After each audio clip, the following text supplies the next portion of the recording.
Good afternoon. It wouldn't be an overstatement to say that technology is changing the world. Duh, that's something that we all know here. But the one thing that I'd like to point out is the fact that technology is not the exclusive domain of the good guys. Criminals, terrorists, and rogue governments all have access to these very same technologies. Try to get the presentation on the screen. There we go. And so that's where I focus my energy and attention. I believe that now is the time for us to reset and rethink our position on global security and how it's changing in the 21st century, not just for ourselves, but for future generations as well. My background is informed by my prior work. My position is that of somebody who worked as a police officer, works on global security. I've worked with Interpol, the United Nations, and NATO, and 20 years of putting handcuffs on bad guys around the world helps you think a particular way. And I've seen criminals be quite innovative.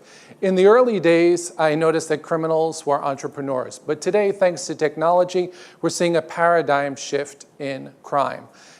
The old days, very simple to be a criminal. You go out and get a gun or a knife. You hide in a dark alley, and when somebody comes by, you point the gun and you rob them. It was a good business. The startup costs were low. Set your own hours. Be your own boss. But criminals had a challenge. How could they scale? How to grow their business, just like all entrepreneurs? Well, technology answered that question with an innovation, which was the train. When the train was invented, nobody envisioned train robberies. But now criminals could rob not just one person, but 200 or 300 people at a time. Of course, time marches on, technology grows exponentially, and the internet allows for even greater access. How many of you remember the Sony PlayStation hack from a few years ago? In that incident, over 100 million accounts were compromised. Think about that. Think about the scale. Never before in the history of humanity would it have been possible for one person to rob 100 million people. That is the asymmetric nature of the threat. And it's not just about cybercrime. There are other forms of cyber aggression. Back in 2007, we saw the nation of Estonia aggressively attacked via the internet. Its government institutions were taken offline, its financial services offline, and even ATMs. As a result of that, Estonia today is a world leader in cybersecurity. But it's not just about computers, there's also a human factor. We all know about the benefits of crowdsourcing and flash mobs. A bunch of people get together in the town square and start singing and dancing. But let's dissect that term, flash mob. Two parts of it, flash, which means fast, and mob, which means something really bad, right? Flash mobs can be used for good or for ill. And as Jared alluded to, we recently saw an attack just last week where a flash mob turned into a flash rob. An international network of criminals in just 10 hours was able to process 36,000 transactions in 27 countries, taking out over $45 million in cash. Pretty good day's work. Technology doesn't stand still. New technologies are coming online like robotics and quadcopters, and of course these two will be as ubiquitous as the mobile phone. I asked myself, how would criminals use these? And we already have our answer. Recently at Her Majesty's Prison here in the UK at Elmley, quadcopters were used to fly mobile phones and drugs over the fences of the prison and deliver them to prisoners. That's a paradigm change. No matter how tall the fences are, prisoners can fly quadcopters over that.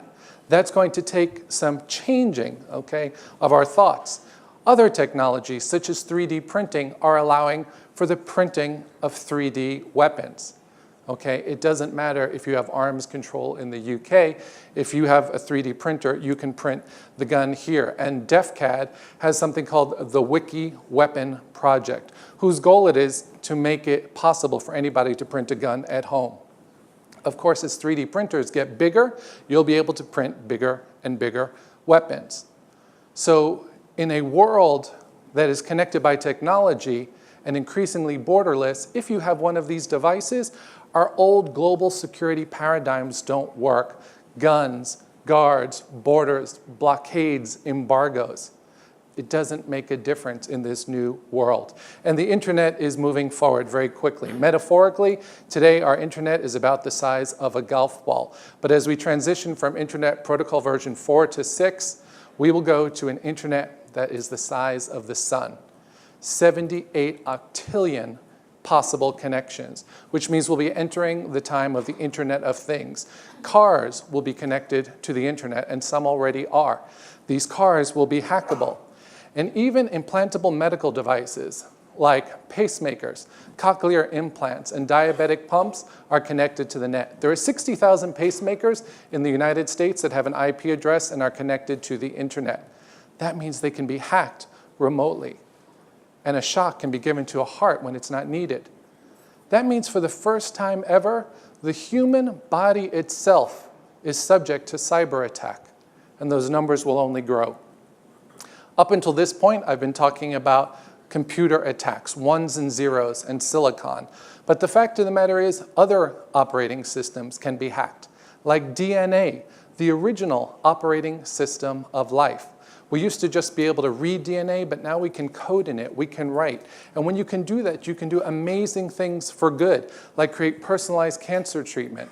But you can also create new forms of bioweapons, pandemics, and synthetic biology will raise significant questions about privacy and new forms of life. And I think that also there'll be a fair amount of crime, which, as Jared mentioned, was the topic that I wrote about recently in Wired. I think in the future, biocrime, now that we can code in biology, may be as commonplace as cybercrime. It's clear that if you control the code, biological or computer-based, you control the world. So what do we do about this? Well, I don't want you to think I'm a total pessimist. I do see some rays of hope in all of this, little ones. So what do? Well, I know that this is not the answer. In response to the innovation shown by the terrorists on 9/11, this is how the government innovated, okay? This is not going to get us anywhere, all right? And there's a fundamental mismatch between the speed of the institutions that we've created for global security and the rate and pace of the threats. Crime is purely international, and yet law enforcement as an institution is strictly nation-based. And tell me if you think this is true. I believe that there is no police agency in this world that could possibly respond to 27 countries, commit 36,000 transactions, and remove $45 million from ATMs in 10 hours. There's no government agency capable of doing that. So what do? It's time to get our butts in gear, okay, quite frankly. New institutions and new innovations will be required. We need to start crowdsourcing the solution. Organizations like Ushahidi out there that are using CrowdMap to investigate security threats, everything from election fraud to trafficking in human beings. During times of global crisis, organizations like Crisis Commons are coming together to map out disaster relief and literally saving lives with these new technologies. And the Organized Crime and Corruption Project in Eastern Europe is using crowdsourced investigations, both journalists and citizens coming together to crowdsource proxy companies, front companies, dictators, where they're hiding their money, their bank accounts, and their cutouts.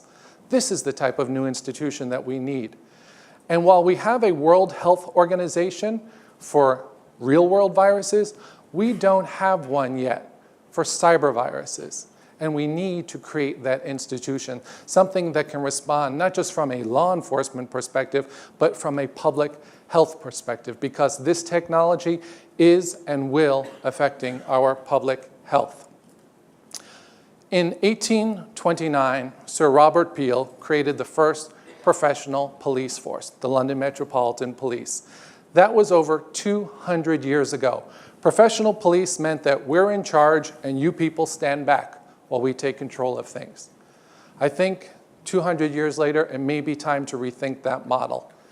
I've dedicated my life to public safety and trying to help the world be a safer and better place. And it's difficult for me to admit that everything I've learned may not function in this new world. It can't just be the police and the public.